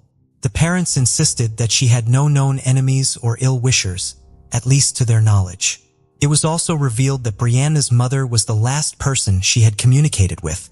That morning, Lori had taken Brianna's car to the auto repair shop and had messaged her daughter around 10 a.m. to inform her. Brianna had responded. This means that the tragic incident occurred after she spoke with her mother and before Hugo's arrival, establishing a timeline for the events. The police launched a comprehensive investigation. The first to be invited for an interview by the detectives were the Rodriguez brothers, Sebastian and Hugo, who were questioned separately. The fiancé of the victim, Sebastian, reported that he woke up at 9:15 in the morning, had a brief conversation with Brianna while getting ready for work, and then woke his brother. By 10:15, he was already at the restaurant. He learned about the incident after receiving a phone call. Hugo's account matched, stating he left the house about 10-15 minutes after Sebastian. He returned home at 1:20 p.m. because he was feeling unwell and wanted to rest. However, his illness and fatigue vanished when he discovered Brianna lifeless. After that, everything seemed like a blur. He explained that he was so stunned that he couldn't think straight on how to react properly. His mind shut down and his hands trembled, leaving him to run to a neighbor and ask for help. The Ramirez brothers' statements were credible and their distress appeared genuine. However, the police had often encountered convincing performances before, so they needed solid proof of their innocence. It was entirely possible that one of them was the perpetrator and the other was covering for him. Therefore, detectives inquired about their relationships with each other. Sebastian declared his love for Brianna and his anticipation for their upcoming wedding. Hugo was asked if he had any grievances against his brother's girlfriend or if they had quarreled, to which he responded negatively. He also clarified that despite her attractiveness and charm, he had no intentions toward her because he valued their good relationship and would never interfere with Sebastian's happiness. Brianna was like a sister to him. The interrogations lasted for hours, yet neither brother aroused any suspicion. After taking DNA samples from the young men, they were allowed to return home. To confirm or refute the Ramirez brothers' alibis, detectives interviewed employees of El Tequila Salsa restaurant and reviewed the establishment's surveillance footage. Sebastian and Hugo's accounts were corroborated. The theory of a domestic-related crime was dismissed.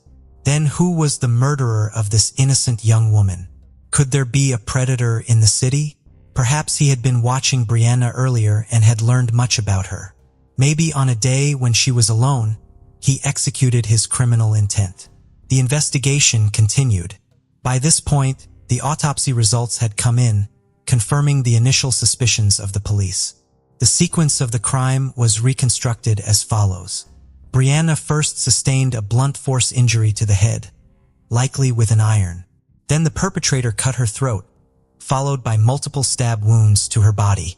The ferocity and relentlessness of the attack were evidenced by the number of wounds, which were so numerous that even experts couldn't tally them. At least 2 of these injuries were immediately fatal. The young woman fought fiercely for her life, as indicated by the foreign DNA found under her nails. Later developments revealed that earlier statements claiming nothing was missing from the home were incorrect. The victim's phone had disappeared. Sebastian discovered the loss and promptly informed the detectives. This piece of information became a critical lead as once the police received this new clue, they began searching for the mobile device. Rihanna's cell phone provider reported that her phone was still active and provided its location. It turned out that the phone had been nearby all along, specifically within the premises of the restaurant where Sebastian and Hugo worked. The investigation grew more complex with the brothers' undeniable alibi and one of them reporting the missing phone against the backdrop of suspicious coincidences. Detectives urgently traveled to the specified location, but upon arrival, they found that the coordinates led to the parking lot of a shopping center housing the restaurant. It appeared the sought-after item was in one of the trash bins. After a brief search, a plastic takeout bag with the logo of El Tequila Salsa was found inside a container. Within the bag were the girl's phone, 2 mismatched gloves, and a pair of women's underwear. One of the gloves was stained with blood. This unexpected discovery shifted the narrative as theories about a predator and a crime driven by intimate motives began to gain traction. The bag and its contents were sent to the laboratory for further examination, potentially still holding fingerprints or DNA from the perpetrator. When shown a photo of the contents, Sebastian recognized his girlfriend's underwear. The investigation proceeded with numerous interrogations of the restaurant staff. On May 5th, everyone was asked to provide DNA samples and undergo examinations for any scratches or injuries. Additionally, both the external and internal surveillance footage of the building and neighboring establishments was thoroughly reviewed. The police had a considerable task ahead of them to determine who had disposed of the bag. Initially, a kitchen worker attracted attention because he was notably late for work, arriving when Brianna was already lifeless. However, the young man had an alibi. He had been stopped for speeding on his way to the restaurant. Nonetheless, reviewing the surveillance footage proved invaluable to the investigation. Another individual, the 24-year-old kitchen manager, Raul Ponsaroca, became a person of interest. On the day of the crime, he left the building at 10:18 a.m. wearing a brown hoodie and returned at 10:53 a.m. without it. During questioning, he was asked about his whereabouts and intentions. Raul explained that he'd gone to pick up his friend Luciano, a dishwasher at the restaurant. Interestingly, Luciano lived in the same building as Brianna, Sebastian, and Hugo. When asked how long his errand took, he said about 20 minutes. But there was a problem with the timeline. What happened in the remaining 15 minutes? Raul refused to explain. Meanwhile, Luciano confirmed Raul's story, saying they did not stop anywhere on their way to work. However, the 15-minute discrepancy continued to trouble the detectives, and Raul's behavior raised questions. He had cuts on his hands, which he attributed to working with knives. Raul was clearly suspicious, but there wasn't enough evidence for his detention.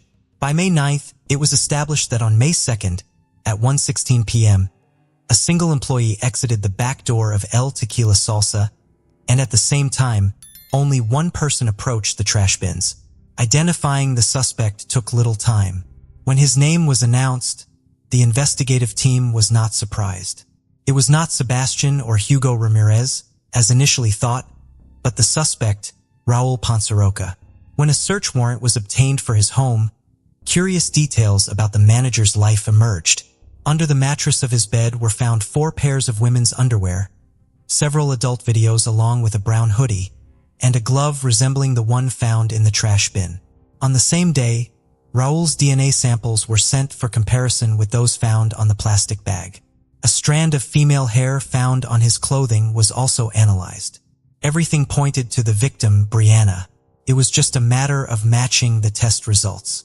Raul was arrested on suspicion of first-degree murder. When it became known that the alleged perpetrator had been found, Sebastian couldn't believe his ears. He never thought his colleague capable of such cruelty. The main question that troubled him was, why did he do it? They hardly knew Brianna and had only seen her in passing. Raul had always seemed like a kind and cheerful guy, someone who wouldn't hurt a fly. But the answer was found. The trial of Raul Pons Rocha took place in 2011. Despite the lengthy investigation, Pons Rocha never admitted guilt and consistently denied any involvement in the crime. However, the prosecution presented compelling evidence. The defendant's DNA was found on all key pieces of evidence: the iron, the knives, the plastic bag and its contents, and under Brianna's fingernails. Additionally, a shoe print found on the carpet at the crime scene matched the size and pattern of the suspect's shoes. The investigation painted a clear picture of the events. On May 2, 2009, Raul arrived at work at 9 a.m. En route to the restaurant, he passed the victim's house, a place that had long piqued his interest. Not seeing her car, he assumed she was out and saw it as an opportune moment to enter her apartment and take what he desired. The accused had a peculiar habit of collecting women's underwear, the evidence of which was found under his mattress. After the Rodriguez brothers arrived at work, Raul left the restaurant under the guise of picking up Luciano. Instead of signaling his friend immediately upon arrival, he entered the victim's apartment. He easily unlocked the door and entered. It appears he went into Brianna's room and began rummaging through her belongings. He was likely caught off guard at that moment. Otherwise, he could have excused his unexpected presence by claiming he was looking for one of the brothers and that the door had been open. Realizing the absurdity of the situation and fearing recognition, he struck her with the first object he could find, an iron. He then slashed her throat with a knife, followed by inflicting multiple injuries. The investigation concluded that the process of taking her life seemed to gratify him, as evidenced by the excessive number of wounds inflicted on the poor victim. It also noted that Raul used multiple knives during the attack. Afterwards, the culprit tried to cover his tracks by washing his hands and removing his jacket, as he still had to meet Luciano and drive him to the restaurant. He then resumed work as if nothing had happened, which was captured on the kitchen's video recordings.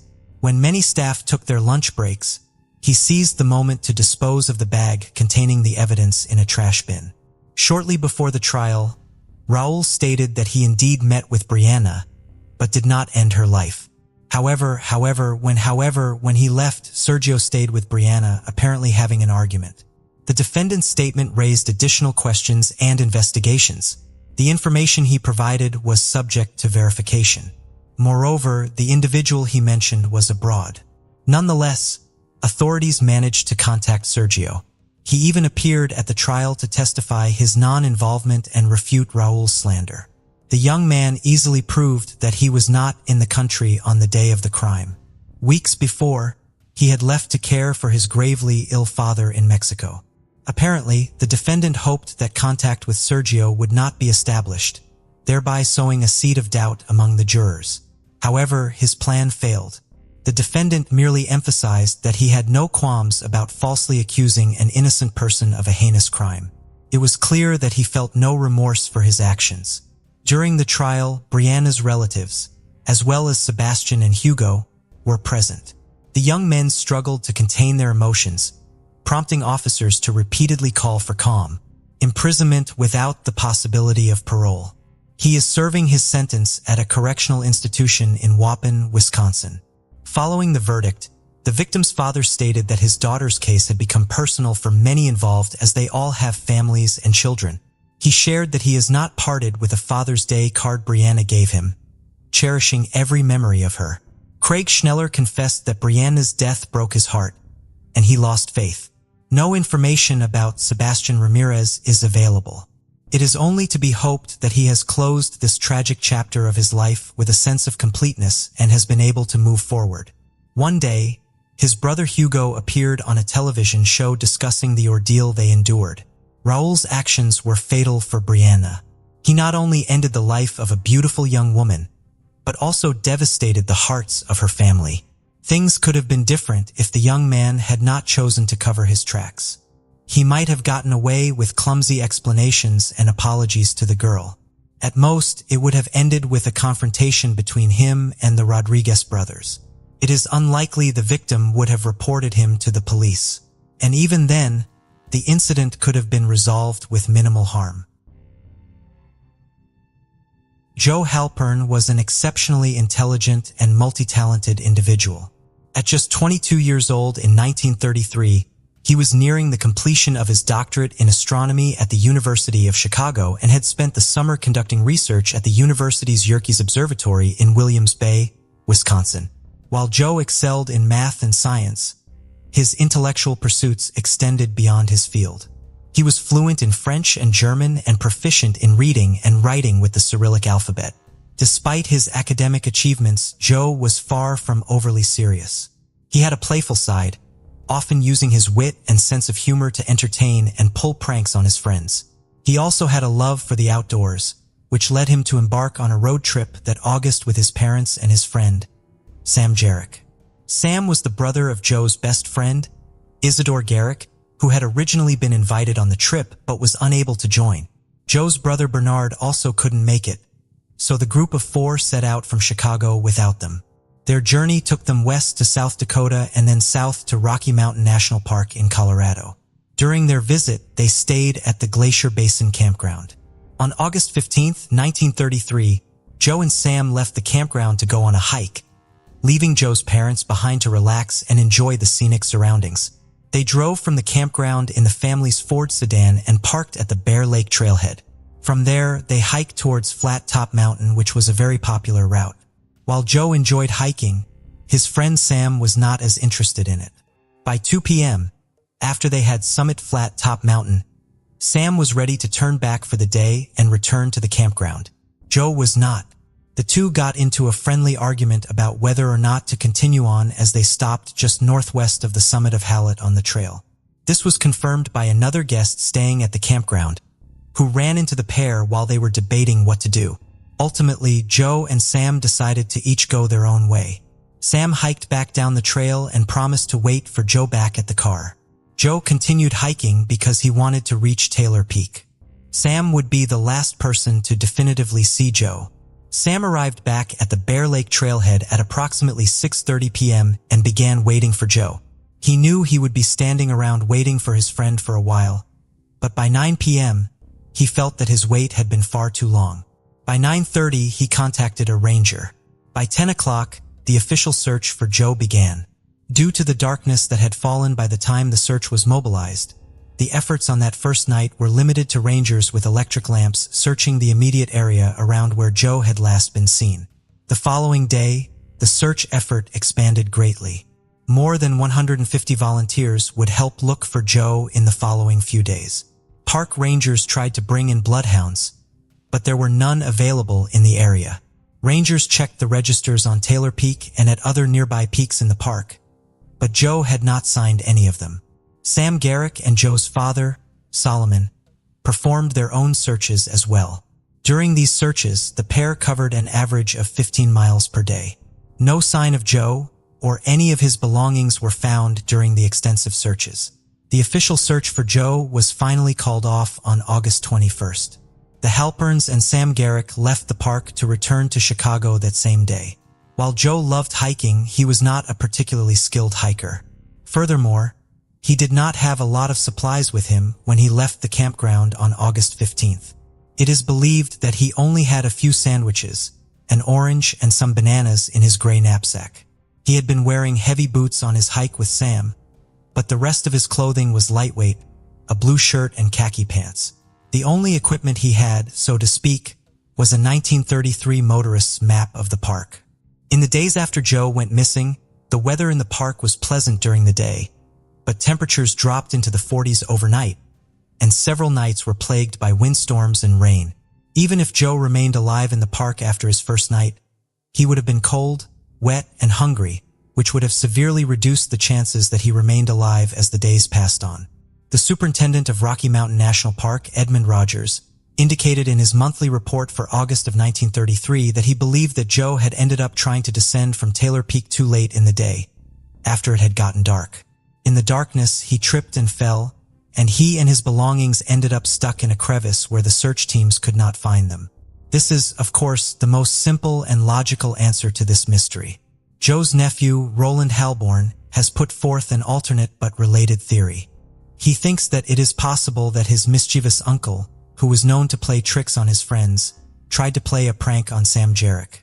Sam was expecting to wait for Joe back at the trailhead because he was going back there directly, while Joe was hiking up Taylor Peak.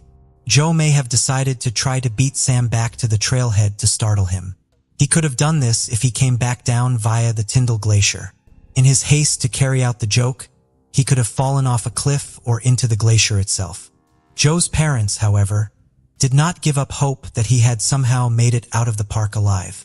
They feared that their son may have hit his head and developed amnesia and was wandering around unsure of who he was or how to contact them. The Halperns, who had worked with the park service while searching for Joe immediately after his disappearance, also reported him missing to the police after they arrived home, in case Joe had made it out of the park and out of the park service's jurisdiction. Solomon Halpern wrote to the superintendent of the park, telling him that he and his wife had taken this action in case Joe had wandered away due to some injury having affected his reason or memory or for some other reason. The Halperns realized that there may have been some other reason for Joe to disappear when they reached out to Joe's best friend, Isidore Garrick. Isidore provided them with letters Joe had written to him, and those letters hinted at the possibility that Joe was not as satisfied with his life and career path as he had appeared. Joe was apparently struggling under the burden of his own intelligence and was becoming disillusioned with the transient lifestyle of sailors and outdoorsmen. While Isidore was positive that Joe would not have hurt his loved ones by leaving without warning, Joe's parents were just happy to have one more reason to believe that their son was still alive somewhere. Their hopes were further bolstered in 1934 when a family acquaintance came to visit their house. The acquaintance had never met Joe and did not know about his disappearance. But when he saw a picture of Joe on display in the home, he told the Halperns that he had seen the man in the picture begging for food outside of a restaurant in Phoenix, Arizona in the winter of 1933. The Halperns immediately reached out to the owner of the restaurant, who agreed to help them. They sent him a picture of Joe, and he took it to the Phoenix police. They, in turn, took the picture to an area transient camp, and some of the boys living there claimed that Joe had been staying there 3 months earlier, although using a different name. In 1936, a family friend of the Halperns named Sam Greenfield wrote to the FBI stating that he believed Joe had been working for the Lewis Brothers Circus in 1935 and using the name Louis Hollenbach. A man with that name was eventually identified, but his age precluded him from being Joe. Neither of these sightings were ever substantiated, but kept hope alive for the Halperns. For years, they continued right to the FBI, as well as to President Franklin Delano Roosevelt, asking for help in finding Joe. Joe's fingerprints were available because he had provided them when he opened a postal account. The FBI agreed to put these prints in a missing persons file, but since there was no evidence that a federal law had been broken in relation to Joe's disappearance, there was little else they had the authority to do. Joe's parents petitioned the courts to have their son legally presumed dead in 1950. But as their continuing search for him shows, they do not appear to have ever really given up hope that they would one day find and be reunited with their younger son. Over the years, they kept in contact with Joe's best friend Isidore through the mail. They eventually moved away from Chicago and onto a farm in Indiana. In addition to the main house, the Halperns also had 2 small guest cabins on their property. One was for their older son Bernard and his family to stay in when they came to visit, and the Halperns hoped that the other cabin would one day serve the same purpose for Joe. Sam Jarrick eventually became a physician, had children, and then passed away in 1976. Isidore Garrick, Joe's best friend, passed away in 1981. He had a daughter, Linda, who would one day be the person who provided Roland Halpern with Isidore's copies of letters he had sent out after Joe's disappearance. In these letters, Isidore asserts to Joe's parents and to the Park Service that Joe would not have intentionally disappeared. Isidore kept this correspondence and other documents related to his friend's disappearance with his personal papers until his death. Joe's older brother Bernard would have a son, Roland Halpern, almost 20 years after Joe vanished. Roland has described his father as being very stoic, an attitude he attributes to his father's life during the Great Depression. Bernard almost never discussed his missing brother, and the only reason Roland even knew about Joe growing up was because Bernard would warn him against going hiking alone, lest he go missing like his Uncle Joe. After Bernard's death in 1998, however, Roland discovered that his father had continued to work to find out what had become of his brother for decades after he disappeared. Amongst his father's papers and tucked into books, Roland found photographs and letters that Bernard's passionate search for Joe and the frustration he felt at the lack of answers. Bernard had continued writing letters to various government agencies, from the Park Service to the FBI, and following up on leads. Bernard had started his efforts, hoping that he could solve the mystery of Joseph's appearance for their parents, but he continued his quest to find his brother, even after both his mother and father had passed away. Roland has now inherited the task of learning what happened to his Uncle Joe.